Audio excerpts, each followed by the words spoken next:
Les règles de tajwid. Assalamu alaykum. Nous voici donc dans une petite vidéo où nous allons voir Ahkam Noun et Tanwin, donc les règles de Tanwin et de Noun. Allez, c'est parti. Voici donc des petites fiches faciles à comprendre. Donc nous allons commencer par la clarification. Al-Idhar Halqi. Donc on dit Halqi, pourquoi? Parce que ce sont des lettres qui viennent de la gorge.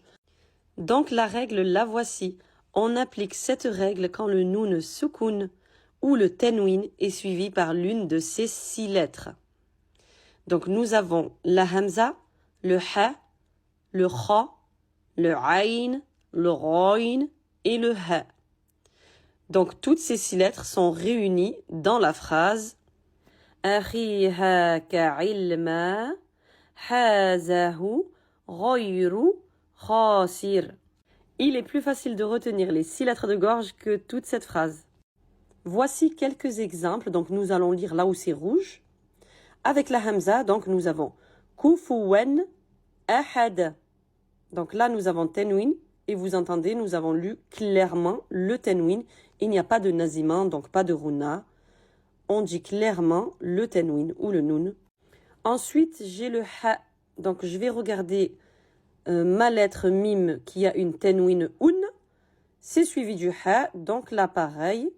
Alimun hakim. Donc mun hakim. Pareil, on entend tanwin. Donc là pareil, nous avons ma tanwin n suivi de la lettre kha. Donc aliman khabira. On entend bien clairement la lettre tanwin men. Et pareil pour la lettre ayn. Donc nous avons quoi?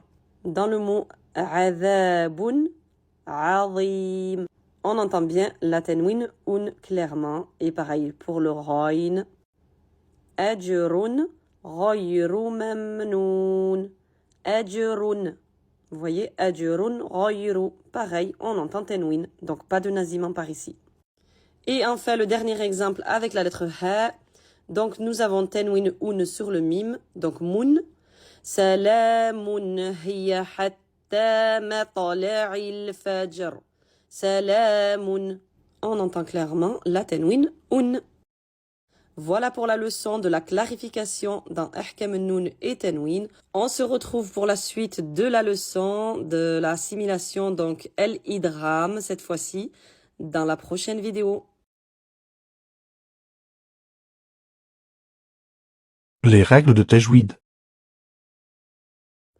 Assalamu alaykum. Nous voici donc dans une petite vidéo où nous allons voir Ahkam Noun et Tanwin, donc les règles de Tanwin et de Noun.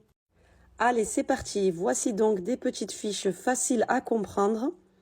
Donc nous allons commencer par la clarification. Al-Idhar Halqi.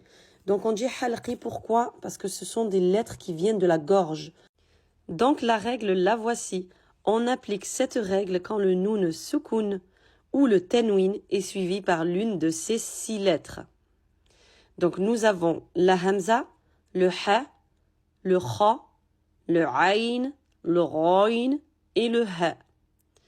Donc toutes ces 6 lettres sont réunies dans la phrase Akhiha ka'ilma hazahu ghayru khasir. Il est plus facile de retenir les 6 lettres de gorge que toute cette phrase. Voici quelques exemples, donc nous allons lire là où c'est rouge. Avec la hamza, donc nous avons kufuwan ahad. Donc là nous avons tanwin et vous entendez, nous avons lu clairement le tanwin. Il n'y a pas de naziman, donc pas de runa. On dit clairement le tanwin ou le noun. Ensuite, j'ai le ha. Donc je vais regarder ma lettre mime qui a une tanwin un. C'est suivi du ha, donc là pareil. Alimun hakim. Donc mun hakim. Pareil, on entend tanwin. Donc là pareil, nous avons ma tanwin n suivi de la lettre kha. Donc aliman khabira. On entend bien clairement la lettre tanwin men. Et pareil pour la lettre ayn. Donc nous avons quoi? Dans le mot adhabun azim. On entend bien la tanwin un clairement. Et pareil pour le ghayn. Ajrun ghayru mamnoun. Ajrun. Vous voyez, ajrun ghayru. Pareil, on entend tanwin. Donc pas de nasimant par ici. Et enfin, le dernier exemple avec la lettre ha. Donc nous avons tanwin un sur le mime. Donc mun. Salamun hiya hatta matla'il fajr. Salamun. On entend clairement la tanwin un. Voilà pour la leçon de la clarification dans Ahkam Noun et Tanwin. On se retrouve pour la suite de la leçon de l'assimilation, donc El Idgham cette fois-ci, dans la prochaine vidéo.